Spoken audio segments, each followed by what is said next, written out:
But there's more controversy about you, and it really is about where you're from and how Somaliland was formed. So I'm going to show our audience, just so they're very aware of what we're talking about. So here, this area here is the Horn of Africa. This part here is known as Somalia, and then I'm going to go in a little bit closer. This part here is known as Somaliland. Yes, former British Somaliland Protectorate. I didn't form it. It was not born in the 90s, by the way. In fact, it's the first Somali inhabited country in the Horn of Africa that ever became independent before Somalia did. And if you know, in the look in the Horn of Africa, there is La Côte Française des Somalie, French Somaliland, which is now the Republic of Djibouti, French colony. There is La Somalia Italiana, Mogadishu, you've heard of it. Yes. And then there's British Somaliland Protectorate, which is where I'm from. The first independent, the firstborn, and the one that initiated union between all Somali-speaking peoples. Because there's people who speak Somali in the north of Kenya, in the 5th region of Ethiopia. There's a Somali inhabited Horn of Africa. And the vision of our politicians, in fact, our late president, Mohammed Ibrahim Egal, my first husband, was to bring all Somali people speaking together. Like when people unite, or companies unite, they unite because they wish that to be fruitful for all parties. They marry because they think, couples marry because they want to have a future together. They want to build together. Unfortunately, a union that came about after Somaliland became independent first in 1960, and then later Somalia Italiana also became independent. That union did not work so well. Like some partnerships work, some do not. And it ended up in a very long civil war between 1982 and in 1991, Somaliland ousted the communist troops of Somalia and Ziad Barre, closed its borders where the British had established it on an Anglo-Italian treaty. So the borders of Somaliland were not made by me. See, but what's upsetting people is when you do this, and you do this whenever you talk, you say, Yes. I'm from Somaliland. That's where I'm from.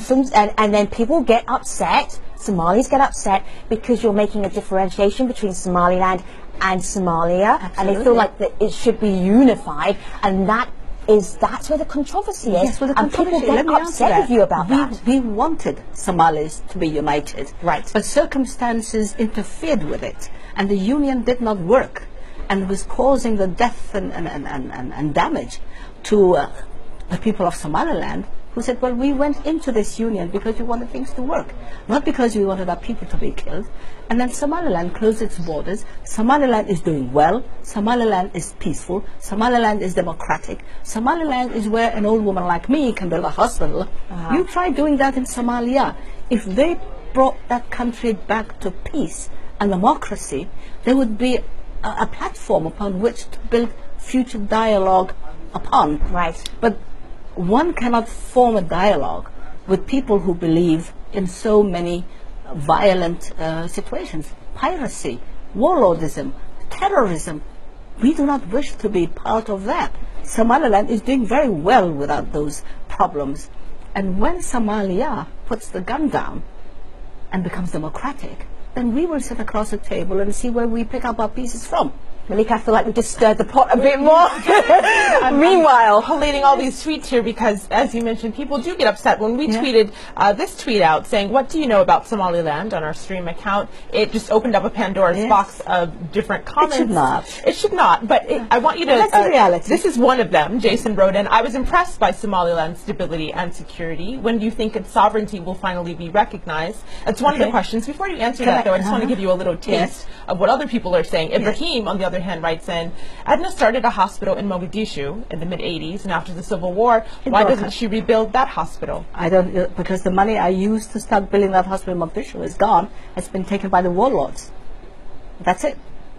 So what happened? How developed was that hospital? The foundation was built. The walls around it were built. I spent about $150,000 trying to build that first hospital in Mogadishu, but because of the war situation, it failed. It did not become complete.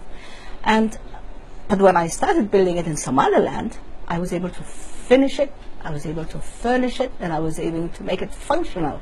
So Why would I not build it? Because I don't have the money that I had then. I can only retire once. I can only have my terminal benefits once, and that I used on the hospital in Somaliland.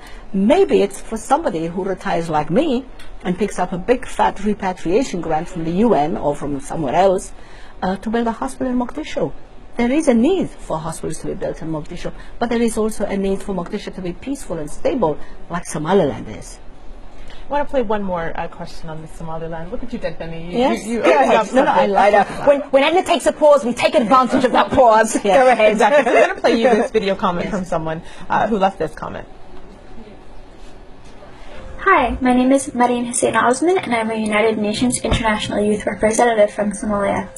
As the political situation continues to improve in Greater Somalia, my question for you, Adna, is from the standpoint of someone who's engaged with the political process in Somaliland, do you see potential for a reconciliation between the two regions? And a bit more specifically, given there isn't an ethnic or a religious divide between Somaliland and Greater Somalia, what political elements do you perceive necessary for a formal reunification between the two? That's a very good question. Well, first of all, let us know that the two countries are neighboring each other. And Somaliland receives a lot of refugees from Somalia. Somaliland receives a lot of patients from Somalia who need treatment. Fistula patients, for instance, come to us for treatment. Students come to Somaliland to go to school or to go to university.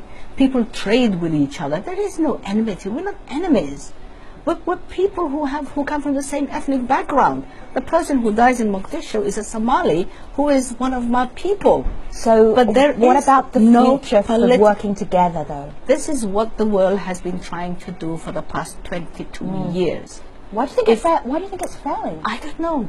We want peace and stability. They do not want peace and stability. So maybe when we want the two things, when they become stable, when they become peaceful, when they become democratic, of course we will trade. Of course we will dialogue. Of course we will find solutions to see whether we reunite again or whether we become good neighbors. But then that question can be answered when Somalia becomes peaceful, democratic, stable to the same level as Somaliland is.